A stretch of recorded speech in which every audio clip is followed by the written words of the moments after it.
So chapter 2 focuses on the genetic and environmental foundations of development, and we'll go ahead and start by looking at a concept called epigenetics.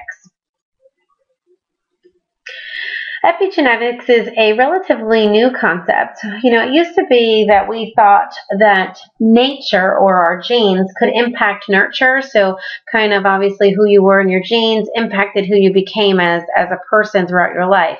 And that certainly is true. However, it's also true that nurture can impact nature. And that's a little bit more complex and interesting. So what we've discovered is this idea that it's a very much a bi-directional influence between our genes and in our environment.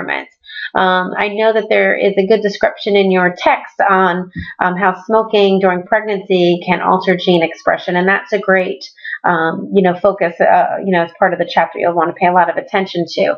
I also have posted a video on this topic to really help you understand it even better, because it is a very complex and fascinating topic within the chapter.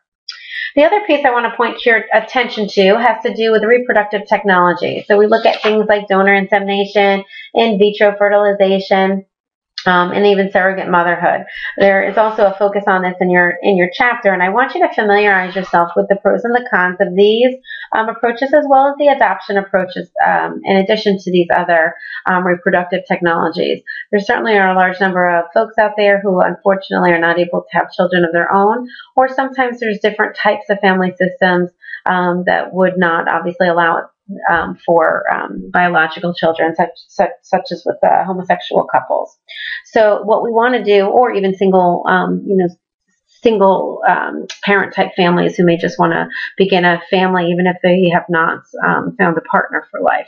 So there's lots of different folks who may want to take advantage of these, and there certainly are tons of pros and cons attached to each of them. And I want you to familiarize yourself and get acclimated to all the information surrounding these different options for couples facing these difficulties. The other point that I want to just kind of draw your attention to has to do with socioeconomic status and inequality. There certainly are lots of ways that we are unequal in the world. Certainly certain different groups are considered less than other groups in a lot of different ways, and there's a lot of good data out there that really validates this inequity issue that we have, which is very unfortunate. So there's, whether it's cognitive functioning or whether it is social functioning, or even physical well-being, being a part of different groups can significantly impact you in a very negative way.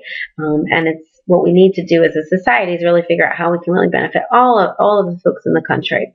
So there's some interesting research out there, and I also posted another TED Talk on this that I want you to familiarize yourself with, and that one has to do particularly with the socioeconomic status. The impact of poverty is extremely significant. You can see here from this slide, we're talking about 13% of Americans are living in poverty. And you can see that there are certain populations that this is a much higher number. So if we're looking at the Hispanic, the Native American, and African American, now we're in the 30% range of folks living in poverty. And the negative outcome, I'm going to go ahead and highlight some of the research that has been published by Evans, and you certainly will hear about some other issues through the textbook chapter and, as I said before, the TED Talk. But one of the highlights here is that if you are a person of poverty, you're going to be more likely to experience violence or see crime or aggression in your neighborhood, which is obviously very problematic. In the internal family system, you're going to have much harsher parenting and higher levels of divorce. In general, you'll have lower social support. And unfortunately, the education quality is significantly lower in these low-income areas, despite the fact that I know a lot of times states and federal monies are kind of poured into some of these inner cities. It's just not working out. A lot of the teachers aren't attracted to working there. The resources and the parental environment are just much lower.